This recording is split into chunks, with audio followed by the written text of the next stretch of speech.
안녕하세요. 고난주간 또 두 번째 묵상의 말씀을 함께 나누려고 합니다. 오늘 말씀은 고린도후서 1장 3절로 11절입니다. 제가 봉독하겠습니다. 찬송하리로다. 그는 우리 주 예수 그리스도의 하나님이시요 자비의 아버지시요 모든 위로의 하나님이시며 우리의 모든 환난 중에서 우리를 위로하사 우리로 하여금 하나님께 받는 위로로서 모든 환난 중에 있는 자들을 능히 위로하게 하시는 이시로다. 그리스도의 고난이 우리에게 넘친 것 같이 우리가 받는 위로도 그리스도로 말미암아 넘치는도다. 우리가 환난 당하는 것도 너희가 위로와 구원을 받게 하려는 것이요 우리가 위로를 받는 것도 너희가 위로를 받게 하려는 것이니 이 위로가 너희 속에 역사하여 우리가 받는 것 같은 고난을 너희도 견디게 하느니라. 너희를 위한 우리의 소망이 견고함은 너희가 고난에 참여하는 자가 된 것 같이 위로에도 그러할 줄을 알미라. 형제들아, 우리가 아시아에서 당한 환난을 너희가 모르기를 원하지 아니하노니 힘에 겹도록 심한 고난을 당하여 살 소망까지 끊어지고 우리는 우리 자신이 사형 선고를 받은 줄 알았으니 이는 우리로 자기를 의지하지 말고 오직 죽은 자를 다시 살리시는 하나님만 의지하게 하심이라. 그가 이같이 큰 사망에서 우리를 건지셨고 또 건지실 것이며 이후에도 건지시기를 그에게 바라노라. 너희도 우리를 위하여 간구함으로 도우라. 이는 우리가 많은 사람의 기도로 얻은 은사로 말미암아 많은 사람이 우리를 위하여 감사하게 하려 함이라. 아멘. 네, 오늘 말씀의 제목은 위로의 하나님입니다. 우리 3절에서 우리 하나님은 자비의 아버지시오 모든 위로의 하나님이시라 이렇게 말씀하시죠. 우리 하나님 위로의 하나님이십니다. 어제 제가 우리 새벽 묵상 말씀을 통해서 반석이 될 것인지 또 걸림돌이 될 것인지에 대한 말씀을 나눴습니다. 마태복음 16장에 있는 말씀을 통해서 우리가 예수를 하나님의 아들 그리스도라고 믿고 따를 때에 바로 그리스도께서 십자가를 지신 것처럼 우리도 예수님이 우리에게 말씀하신 대로 우리도 십자가를 지고 따라가는 또 즉 고난을 감수하는 그런 사람들이 되어야겠다. 이런 내용을 우리가 함께 생각해 보았습니다. 그런데 오늘 말씀은 우리에게 이 고난을 이길 수 있는 또 고난을 견딜 수 있는 고난을 감수할 수 있는 큰 힘이 되는 말씀인 것 같습니다. 오늘 말씀 속에서 바울은 이렇게 고백합니다. 하나님은 위로의 하나님이신데 5절에서 그리스도의 고난이 우리에게 넘친 것 같이 우리가 받는 위로도 그리스도로 말미암아 넘치는도다.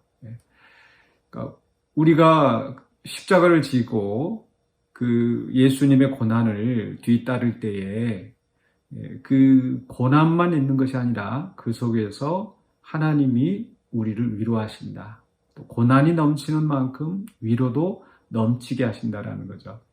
그렇기 때문에 우리가 어떤 고난이 있다 할지라도 이 고난을 두려워할 필요가 없다. 왜냐하면 하나님이 그 고난 가운데서 우리와 함께 하시며 우리를 위로하시기 때문입니다. 그래서 그런 위로로 말미암아 6절에 보니까 이런 말씀 있죠. 이 위로가 너희 속에 역사하여 우리가 받는 것 같은 고난을 너희도 견디게 하느니라. 이 위로가 있기 때문에 우리가 이 고난을 견뎌낼 수 있습니다. 바울 자신도 그런 정말 극심한 환난이 있었지만은 그 극심한 환난에 대해서 너희가 모르기를 원치 아니한다라고 말씀합니다. 심한 고난 8절에서 힘에 겹도록 심한 고난을 당하고 정말 사형 선고를 받은 것 같은 그런 상태가 되었지만은 그런 속에서 하나님의 위로가 있었기 때문에 그가 견딜 수 있었다는 거죠. 그러면서 바로 이제 이 말씀을 받고 있는 고린도 교회 성도들을 향하여서 너희도 우리처럼 이런 고난에 참여하는 자가 될 것이고 너희도 이런 환난 가운데 있지만은 그런 환난이 끝이 아니라 하나님이 우리에게 위로하셨던 것처럼 우리를 위로하셨던 것처럼 너희도 위로하실 것이다. 그러므로 그 위로로 말미암아 너희도 견뎌낼 수 있을 것이다 라고 말씀하는 겁니다. 그렇기 때문에 우리는 이 고난을 결코 두려워할 것이 아니라 그 고난 중에서도 우리를 위로하시는 그 하나님을 우리가 만나기를 원합니다. 그 하나님이 위로하심이 있기 때문에 우리가 고난을 이겨낼 수 있다는 거. 또 이 고난과 위로하심이 우리에게 주는 유익이 있습니다. 우리의 정말 중요한 유익이 있는데 그것은 9절에 보니까 이런 말씀이 있죠. 우리 자신이 사형 선고를 받은 줄 알았으니 이는 우리로 자기를 의지하지 말고 오직 죽은 자를 다시 살리시는 하나님만 의지하게 하심이라. 이 고난과 또 이 고난을 견뎌낼 수 있는 위로를 통하여서 하나님이 우리를 연단시키시는데 우리가 더 하나님을 의지할 수 있도록 우리를 죽은 자를 살리시는 하나님, 즉 부활의 예수님을 죽은 자 가운데서 살리셨던 그 하나님이 바로 우리도 그 죽은 것과 같은 사형 선고를 받은 것 같은 그런 극심한 고난이 있다 할지라도 우리 하나님께서 우리를 살리신다는 거죠. 그래서 우리가 그 하나님을 의지하게 만드는 것, 즉 우리의 믿음을 더욱더 견고하게 한다라는 겁니다.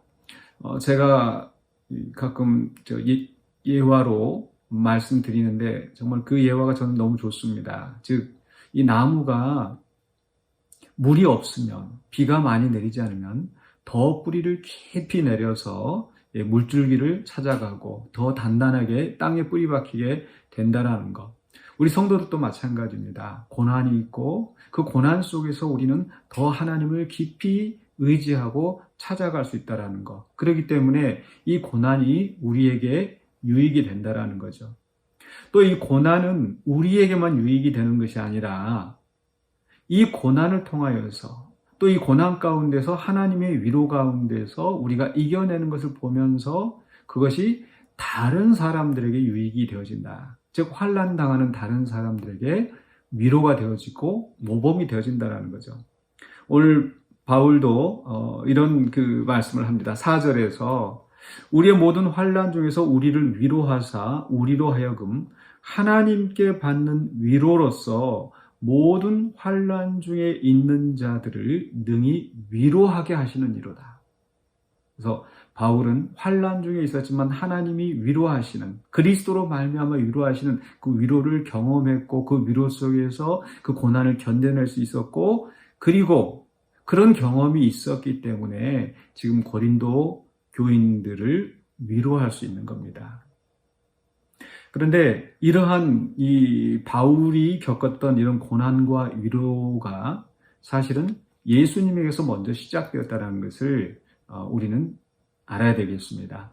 우리 예수님께서 그런 십자가의 고난을 당하실 때 예수님은 하나님의 아들이시니까 당연히 잘 이겨내셨겠지. 꼭 그렇지 않습니다. 우리 예수님도 정말 그 괴로움 당하시기 전에, 고난 당하시기 전에 겟세마네 동산에서 내게 영혼이 심히 고민하여 죽게 되었다라고 그런 고통스러운 상황을 말씀하시고 또 십자가에서 나의 하나님 어찌하여 나를 버리셨나이까 라고 하는 정말 그런 처절한 또 목마르다 하시는 그런 고통스러운 순간들이 있었습니다. 심지어는 그 예수님께서 그런 고난을 당하실 때 그런 제자들마저 자기가 사랑하시는 그런 제자들마저 다 떠나고 그런 배신을 겪는 그런 마음의 아픔도 있었죠. 그런데 이 순간에 하나님이 그 예수님을 위로하셨다라는 겁니다. 어디서 할 수 있냐면요. 요한복음 16장에서 예수님께서 이렇게 말씀하십니다. 16장 32절에 보라 너희가 다 각각 제 곳으로 흩어지고 나를 혼자 둘 때가 오나니. 지금 마지막 순간 제자들과 함께 말씀을 나누실 때에 또 그들의 발을 씻기시고 또 여러 가지 당부의 말씀을 하시면서 이렇게 또 당신이 떠나가실 것을 얘기하시는 상황에서 하시는 말씀이에요. 너희가 나를 버리고 나를 혼자 둘 때가 온다. 즉 제자들이 배반하고 예수님을 혼자 둔 그런 상황이 온다라는 거죠. 그런데 벌써 왔도다. 그러나 내가 혼자 있는 것이 아니라 아버지께서 나와 함께 계시느니라. 아버지께서 나와 함께 하신다. 그러니까 예수님께서 그런 그 고난의 길을 가실 때에 하나님께서 여전히 함께 하시고 예수님을 위로하시고 붙드셨다라는 것을 말씀하고 있는 거죠. 그래서 그 예수님이 또한 그 십자가의 고난을 이겨내실 수 있었던 겁니다. 그러면서 그 다음에 요한복음 16장 33절에서 이렇게 말씀합니다. 이것을 너희에게 이루는 것은 너희로 내 안에서 평안을 누리게 하려 함이라. 세상에서는 너희가 환난을 당하나 담대하라. 내가 세상을 이기었노라. 제자들이 지금 이 순간에는 믿음이 약하여서 예수님을 버려두고 예수님을 배반하고 도망가지만, 그러나 예수님은 그 순간에 그 제자들에게 평안을 말씀하시는 거죠. 그리고 너희가 환난을 당하지만은 걱정하지 말아라. 담대하라. 내가 이겼다.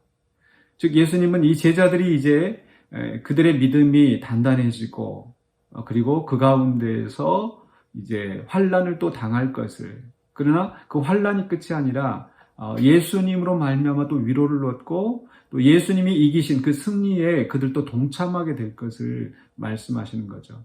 이런 과정이 있었기 때문에 그 제자들이 이제 부활하신 예수님을 만나고 그들이 그 어떤 그 환난도 담대히 이겨내고 복음을 증거할 수 있는 사람이 되었던 거죠. 즉 바울과 마찬가지로, 아니 바울 이전에 우리 예수님께서 그 고난을 가시면서 제자들에게 바로 위로의 하나님에 대해서 말씀하시고 또 그 예수님이 친히 제자들이 환난당하고 그 환난 이후에 있을 그런 하나님의 위로와 또 승리, 영광에 대해서 말씀하셨습니다. 그렇기 때문에 오늘 우리가 이제 또 이번 고난주간에 예수 그리스도의 십자가와 고난을 생각할 때에 우리가 두 가지를 결심했으면 좋겠습니다. 하나는 우리가 그리스도와 함께 그 고난을 달게 지겠다라는 그런 각오입니다. 어제도 말씀드렸지만은 우리가 예수님을 믿음으로 말미암아 복을 얻고 성공하고 구원받고 승리하고 이런 영광만 바라보는 것이 아니라 십자가를 지고 우리가 따라 나가야 된다는 것. 바로 사도 바울도 골로새서 1장 24절에서 이런 말씀을 했습니다. 나는 이제 너희를 위하여 받는 괴로움을 기뻐하고 그리스도의 남은 고난을 그의 몸된 교회를 위하여 내 육체에 채우노라. 내 육체에 채우노라. 몸된 교회를 위하여서. 그래서 그런 그 고난을, 예수님이 가셨던 그 고난의 길을, 그리스도의 남은 고난을 채우는 그러한 각오로 교회를 위하여서 섬기고 봉사하고 그 예수님이 가신 길을 갔다라는 거죠. 그렇기 때문에 우리도 바로 그리스도의 제자가 되어서 예수님이 가신 길, 또 예수님의 제자들이 또 사도 바울이 갔던 그 길대로 우리가 고난을 감수하는, 고난을 달게 지는, 또 사명을 감당하는 성도들이 되어야 되겠습니다. 두 번째로는요, 그 고난에 대해서 우리가 좀 더 긍정적인 태도를 가질 필요가 있습니다. 어쩔 수 없이 마지못해 이 고난을 지는 것이 아니라 바울이 얘기하는 것처럼 괴로움을 기뻐한다. 너희를 위하여 받는 괴로움을 기뻐한다. 그리스도의 남은 고난을 내 육체에 채운다. 몸된 교회를 위하여 내 육체에 채운다. 오히려 더 적극적으로 그 고난을 감수하고 또 그 고난받는 것을 이상하게 여기지 않고 원망하지 않고 기쁨으로 받아들이는 것. 그렇게 할 수 있었던 것은 바로 하나님의 위로하심, 하나님의 위로하심이 넘쳐나고 또 그 하나님께서 나를 고난을 허용하시지만 또 위로하시고 견디게 하시고 승리하게 하심으로 말미암아 다른 사람들이 바른 믿음으로 설 수 있도록 내가 쓰임받는다는 그 사실. 그래서 나를 통하여서 하나님의 영광이 나타나고 주의 몸된 교회가 든든하게 서가고 또 다른 사람들이 나를 통해서 더 위로와 또 그 길을 갈 수 있는, 사명의 길을 갈 수 있는 힘을 얻게 된다라는 것. 그렇기 때문에 우리가 당하는 그 고난에 대해서, 우리가 감수할 고난에 대해서 기쁨으로 적극적으로 또 받아들이면서 하나님의 위로 가운데 승리할 수 있는 우리가 되어야 될 줄로 믿습니다. 그래서 그리스도의 고난을 바라보면서 다시 한번 고난의 길을 우리가 함께 가겠노라고 결심하는 우리가 될 수 있기를 주님의 이름으로 축원합니다. 기도하겠습니다. 사랑의 주님, 우리가 고난주간을 맞이하며 그리스도의 고난을 생각합니다. 그러나 그리스도의 고난을 멀리서만 바라보는 자가 아니라 이 바울이 그리스도의 고난을 나의 육체로 채우고 또 그리스도의 고난이 넘치는 것처럼 위로가 넘치는 것을 말씀하셨던 그것을 기억합니다. 이 말씀대로 우리가 고난을 달게 지고 또 그 고난 가운데에서 우리와 함께 하시며 우리를 위로하시는 하나님을 바라보며 또 우리를 통하여 이루고자 하시는 그 뜻이 온전히 이루어질 수 있도록 우리가 순종하는 우리가 되게 하여 주시옵소서. 우리를 통하여 영광 받으실 하나님께 감사드렸고 예수 그리스도 이름으로 기도하옵나이다. 아멘.